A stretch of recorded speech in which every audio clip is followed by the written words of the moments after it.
Disclaimer, if you're ready to hear some banger songs, buckle up, get a snack, and enjoy.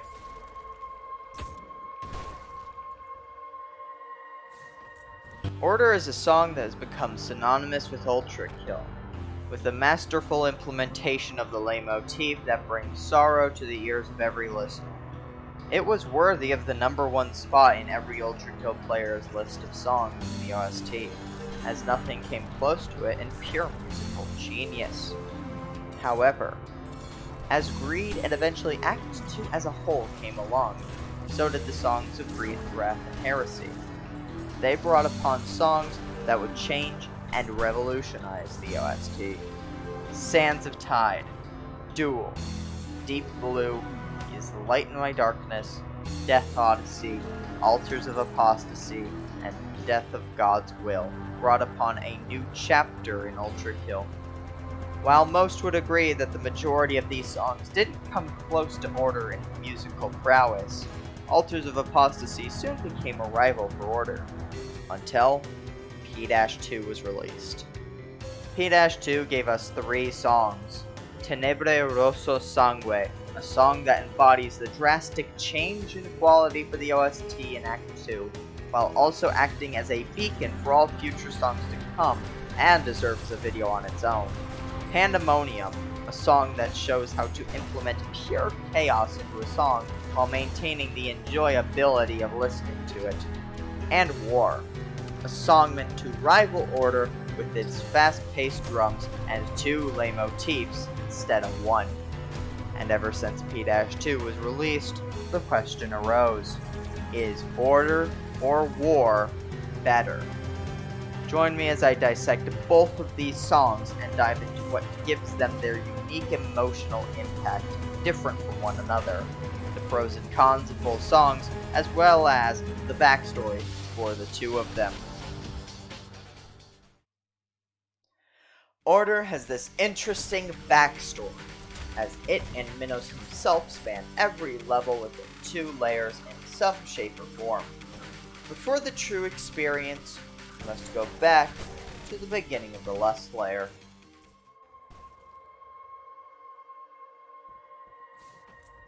Entering the Lust Layer is an experience that changes your perception of Ultrakill as a whole, and your introduction to the layer sticks with you until the end of Act 1. The scenery of being atop a bridge thousands of feet above the city landscape, with a looming figure in the distance, a figure that follows you throughout the layer. The introduction is jarring to the player, and as you fight atop the bridge, the figure never goes away, ominously standing off in the distance. In 2-2, you are brought up onto one of the remaining elevated neighborhoods that haven't been knocked down by the living corpse. Here is where you find out most of your information about Minos, not only with his portrait hanging on one of the houses, but with a book describing in detail how Minos was struck down by Gabriel for defying God and creating a prosperous city for the inhabitants of the Lust Layer to reside in, as the people below yell and scream at Gabriel to seek justice and reason. But with the song Requiem, which resonates with the player and shows the effort and hard work that Minos used to build this city for his people. The song brings sadness as you realize that Minos was unjustly punished for his actions, especially with this part of the song.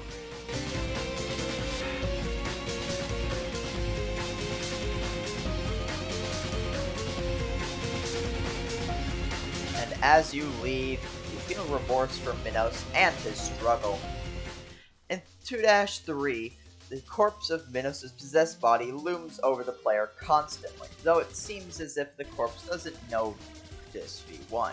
Despite what many people would say, this level has a bigger impact than what you might think. This level shows the vast, prosperous industry of the Lust Layer during its renaissance. Of course, these factories no longer serve their original purpose of creating the Grand City, now used for torture against the damned. 2-4 is where this all culminates in the Lust Layer as you go down one of the vast subway networks of the city, with the track that plays at the beginning of the Lust Layer right before Cold Winds, also in the background. finally culminating with the boss fight, killing the rotten corpse of Minos for the second time. Minos' influence does not stop the Lust layer, however. As in 3-1, Guts is a song that is a 66.6% slowed down version of Glory. Glory takes parts of Requiem, as Glory is meant to show you that after killing Minos for the second time, you are now killing everything inside of his distorted body. This song is so powerful that you can even hear part of it in Altars of Apostasy 3 layers down.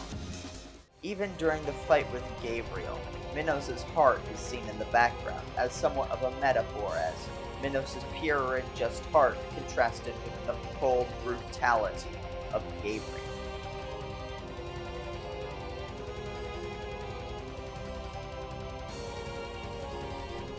But now we must enter P-1.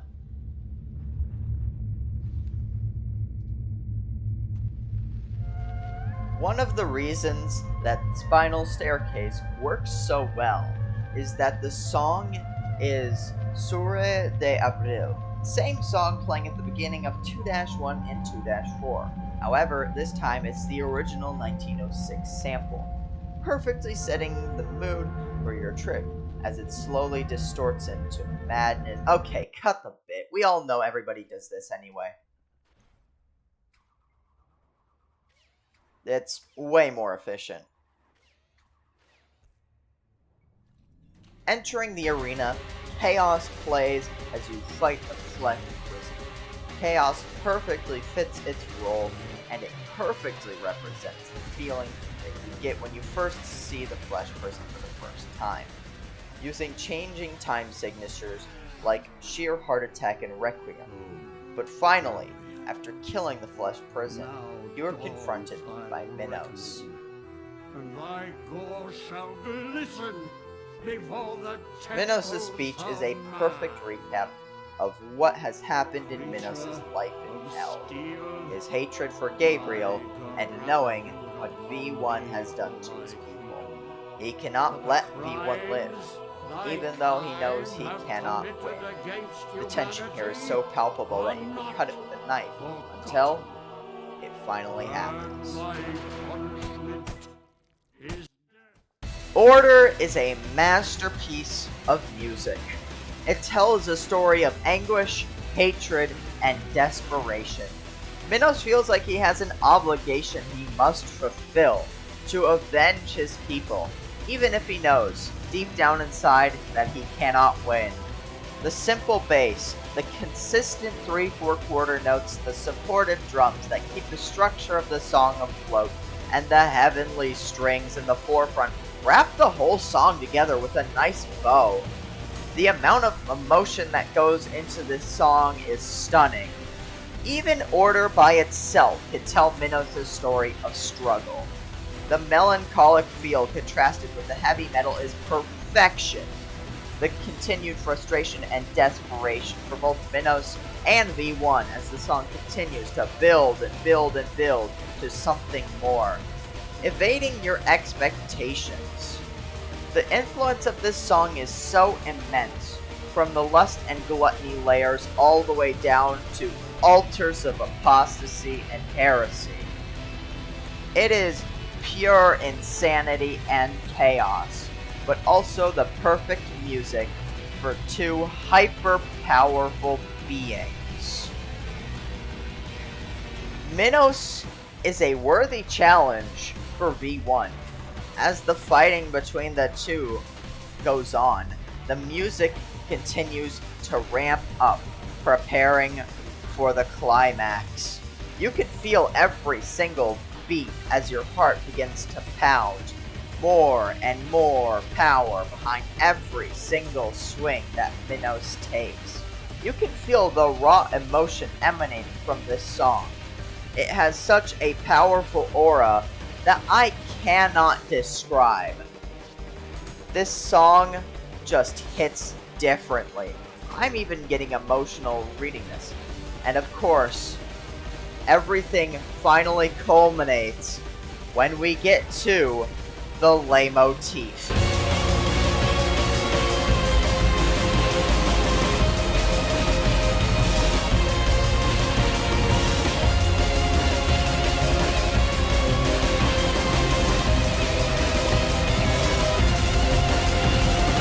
leitmotif still gives me goosebumps to this day because of how powerful it is.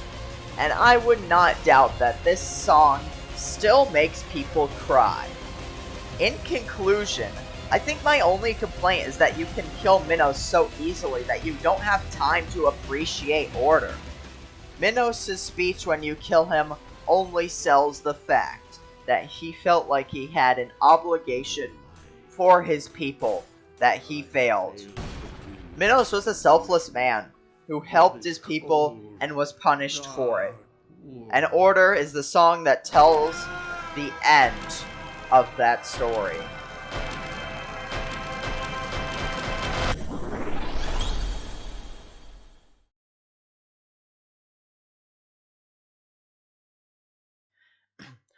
War may not have as much influence over Hell as Order does, but it still holds power over the Green Layer. And like Minos, Sisyphus has a backstory to tell. Immediately you are thrown into the Greed Layer. Unlike the Lust Layer where you have to fight a few enemies, Greed doesn't hold back. You are immediately shown the pyramid and the insurrectionists who are forced to climb it as punishment for going against heaven. Sisyphus' legacy can be seen throughout the Greed Layer as he completed the construction of temples and pyramids. It is unclear if Sisyphus had his people create the Statue of Liberty, Big Ben, and the Eiffel Tower, or if they were just transported down to Hell after the collapse of human society. One thing is for certain, Sisyphus built structures for his people and armies to shield them from the sun and the blazing golden desert. While Sisyphus' intentions may not have been as pure as Minos', he still gives his people shelter. In 4-1, you get to go through one of these temples that was made for his army, now overseen by angels so that they don't rise again. In 4-2, you come face to face with the golden sand, so hot it can burn metal, with only ruins of temples that were destroyed in the war to keep them from burning alive. Inside of one of the remaining structures, you find a book that tells of the insurrection against heaven. King Sisyphus had acted in secret up until the angels left, and now the insurrectionists prepare for war. Minos may have started a peaceful uprising. Even though Sisyphus had respect for Minos, he knew that would gain no favor from their captors. The insurrection held strong against heaven up until Gabriel beheaded Sisyphus, the icon of the revolution. Did it crumble? This just goes to show that if you speak with enough passion, people will believe what you are saying. Without Sisyphus as their leader, the insurrection fell. Sisyphus may have known that war against heaven was futile, but any way to feel power again was welcome for Sisyphus. After fighting your way through hordes of enemies, you fight an insurrectionist, his body cut almost in half from the fight with the angels. In 4-3, you enter the pyramid. It wouldn't be too far-fetched to believe that this is where Sisyphus' army was hiding, and where Sisyphus kept resources and supplies for the army during the insurrection. The image of Gabriel halfway through the level is almost like a propaganda poster, to keep the masses of greed in check. However, someone has painted traitor with their blood over the mural. In 4-4, Sisyphus' body is strung up as an icon to show that resistance to heaven will result in death. But it was locked away as it became a shrine for the people of the Greed Layer. Even the room that you fight V2 in may have once been the throne room for Sisyphus. Sisyphus' actions affected the rest of Hell, with higher surveillance for the Wrath and Heresy layers, to contain any potential uprising. One must imagine Sisyphus happy.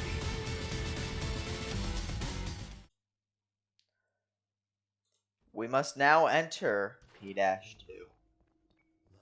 Even the entrance door for P-2 is crazier, with the demonic head atop it, and the skull in the middle requiring you to defeat Minos first. If the challenge to enter P-2 was a warning, the challenge to enter P-2 is my alarm clock at 7:30 a.m. on a Monday. It's more of an active alarm than a warning, and yet V1 enters P-2. Weichen am Kaiver, I'm sorry, all my German viewers, is a perfect intro to P-2. The slowing and speeding up of the song, and the very melancholic feel set the tone as you walk through the abandoned city of Dis. Entering the funny Weezer room, the music is a very loud drone that stays until you have killed the Cerberus and the ferryman. Tenebrae Rosso Sangue is something else, and early on can set the tone for Sisyphus' sadness and rage against heaven, as you are pushed to your limits with the hardest enemy encounters in the game. One part I would like to emphasize is the two insurrectionists halfway through the level. They don't spawn in unlike the rest of the enemies, almost as if they are trying to protect their king from whatever comes their way, unlike the other enemies, which are forced to fight you by hell. But after all of that, you begin the true challenge.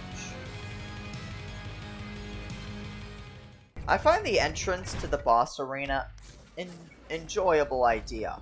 The whole thing is made out of metal or something that you would see built by humans.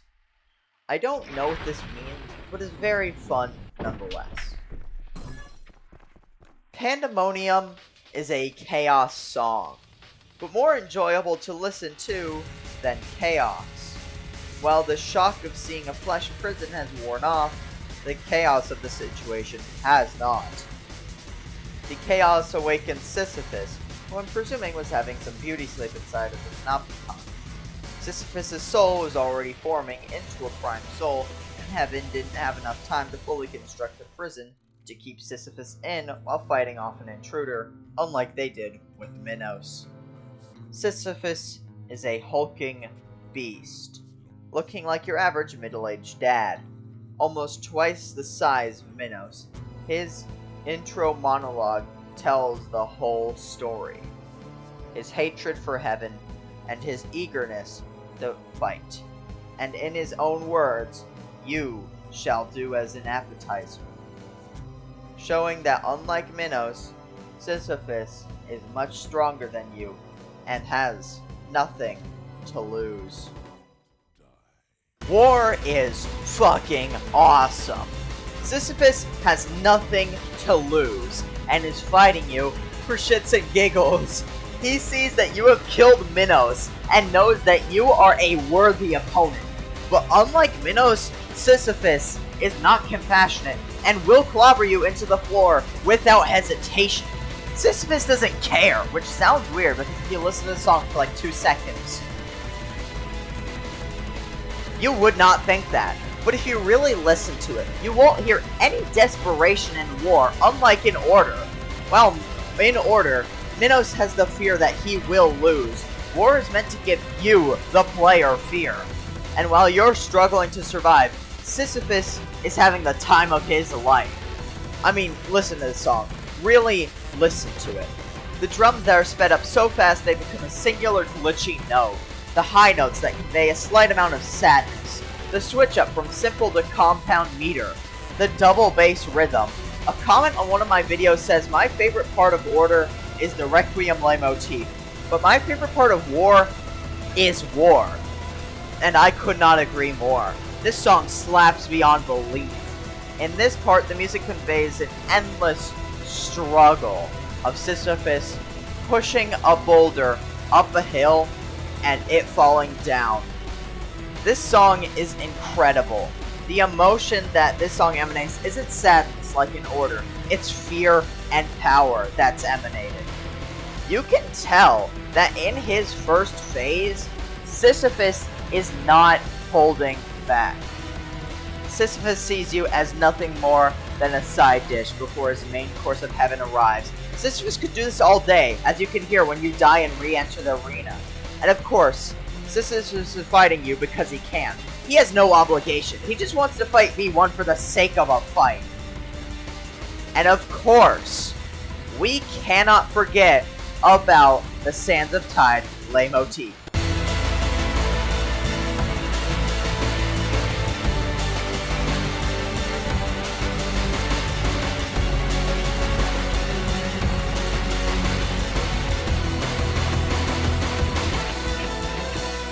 There is also an unstoppable force leitmotif in this song somewhere, but it fits perfectly, as the song represents the fight between an unstoppable force and an immovable object. This leitmotif is powerful and gives me goosebumps every time I listen to War. I have also been told that there is an Into the Fire leitmotif before the Sands of Tide leitmotif, showing you how far you have come from the beginning of Ultrakill. In conclusion, I think my only complaint about War is having 2 or more leitmotifs. Just makes it so that you have to build up to 2 and not 1. So, you know. But, yeah, this song is amazing. Sisyphus' speech after killing him is great. He tells how all of his attempts to outsmart heaven were futile. And he literally says that he doesn't regret a second of it. This just shows that Sisyphus is more badass than Minos.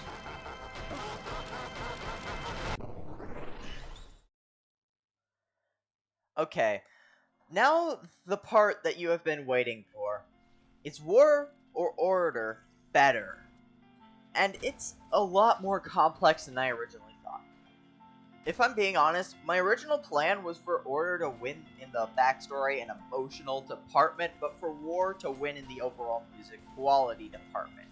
But the further I dug into this video, the more I realized that both of these songs are much bigger underneath than they originally seemed, kind of like icebergs.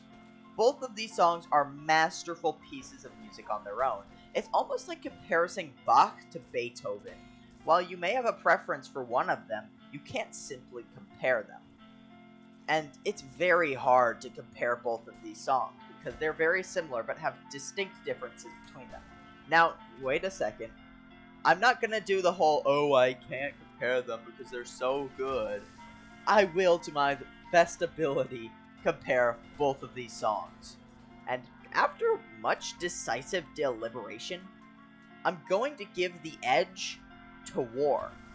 War is overall a more intense and engaging song, and I know that I will upset a lot of the Ultrakill fanbase with this, as in a poll I did around 70% of Ultrakill players prefer Order, but over time, more of the fanbase has come to accept War and even find it better than Order. Of course, Order tells a better story, as it has more backstory to support it, but now that War and P-2 as a whole is setting in, more have switched to the side of War. But I think that we can all agree, despite our differences, that both of these songs pale in comparison to Tenebre Rosso Sangue.